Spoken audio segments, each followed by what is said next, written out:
संस्कृत में युज धातु से योग बनता है, अर्थात दो चीज़ों को जोड़ना। अब यहाँ पर यदि आध्यात्मिक अर्थ की बात करें तो आत्मा का परमात्मा से मिलन ही योग है। जब हम प्राकृतिक व्यवस्था में देखते हैं तो यह तन, मन, बुद्धि और उससे परे आत्मा। तो आइए तन, मन और बुद्धि के बीच एक प्रकृति से सामंजस्य स्थापित करने का जो तरीका है, सदा आनंदित और प्रसन्न रहने का जो तरीका है, वह है योग। पश्चिम ने भोग पर ध्यान दिया, भारत ने योग पर ध्यान दिया।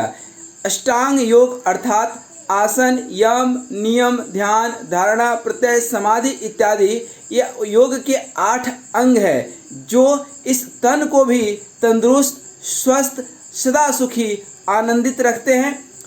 जो करता है योग रहता सदा निरोग, बनता ऐसा संयोग जीवन में होता नहीं कभी वियोग, अर्थात तन स्वस्थ, मन स्वस्थ, आत्मा स्वस्थ। भारतीय संस्कृति ने योग को स्वीकार किया है, जबकि पाश्चात्य संस्कृति ने भोग को स्वीकार किया है। भोग में भी सुख मिलता है, योग में भी सुख मिलता है। दोनों में अंतर सिर्फ इतना सा है कि भोग का सुख क्षणिक होता है, मन है कि मानता नहीं, मन कभी भरता नहीं, इच्छाएं बढ़ती जाती है, महत्वाकांक्षाएं बढ़ती जाती है और अंततोगत्वा वह महत्वाकांक्षा, वह अत्यधिक महत्वाकांक्षा नरक की ओर ले जाती है, जैसा कि हम लोग पाश्चात्य संस्कृति में देखते भी हैं। लेकिन हमारे भारतीय संस्कृति में इच्छाओं को ही समेट लेना, मन को ही नियंत्रित कर लेना ही योग का अष्टांग जो है भाषा है, अष्टांग योग है।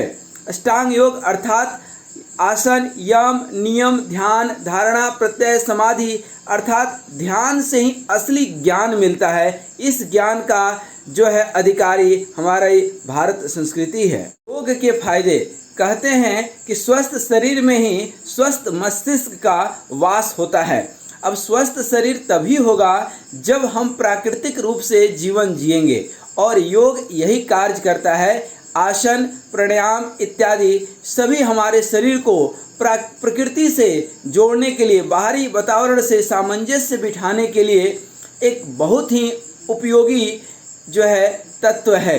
योग हमें सिर्फ आध्यात्मिक अर्थ में नहीं, लोक व्यवहार में ही योग आपको हमेशा हमेशा निरोग बनाता है। कहते हैं ना, पहला सुख निरोगी काया, घर में हो माया।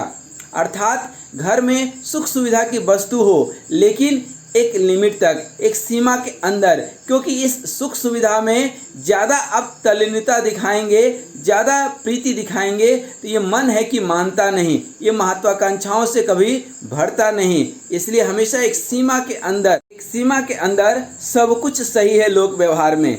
लेकिन योग हमें यही सिखाता है कि वह सीमा कितना होना चाहिए। बोलना अच्छी बात है, लेकिन कितना बोलना है, क्या बोलना है, योग हमें यह सिखाता है। योग हमें सिखाता है कि इस जीवन के लिए भोजन अति आवश्यक है, लेकिन भोजन के साथ भजन भी आवश्यक है। साधन आवश्यक है, लेकिन साधन के साथ साधना भी अति आवश्यक है। इस जीवन में महान कार्य करने के लिए उपकार, दया इत्यादि करना और मनुष्य का सहज धर्म है हमेशा प्रसन्नचित्त रहना, यह योग देता है। क्योंकि भोग तत्क्षण सुख देता है, लेकिन थोड़े सुख के अंदर कितनी दुख छिपी हुई है भोग इसको नहीं समझ पाता है। लेकिन योग तो अंतरात्मा तक पहुंचता है, तन से मन, मन से बुद्धि, बुद्धि से आत्मा का परमात्मा से मिलन ही योग है। करें योग रहे निरोग, करें योग तो जीवन का हो सही सदुपयोग। करो योग छोड़ो भोग, भोगी होता सदा रोगी, योगी बनता उपयोगी। जो करता योग रहता हो सदा ही निरोग, जो करता योग होता उससे खूब उपयोग। नित्य करो एक प्रयोग, करो योग तो बने कुछ अच्छा संयोग। न जीवन में हो वियोग, न हो कहीं कोई विषाद योग। पढ़ो गीता के 18 अध्याय, जो है जीवन का 18 योग। करते रहो पतंजलि की अष्टांग योग। ध्यान, धारणा, आसन, प्राणायाम, प्रत्यय, समाधि इत्यादि सभी योग में जीवन में महत्वपूर्ण है 3 योग: ज्ञान योग, कर्म योग और भक्ति योग।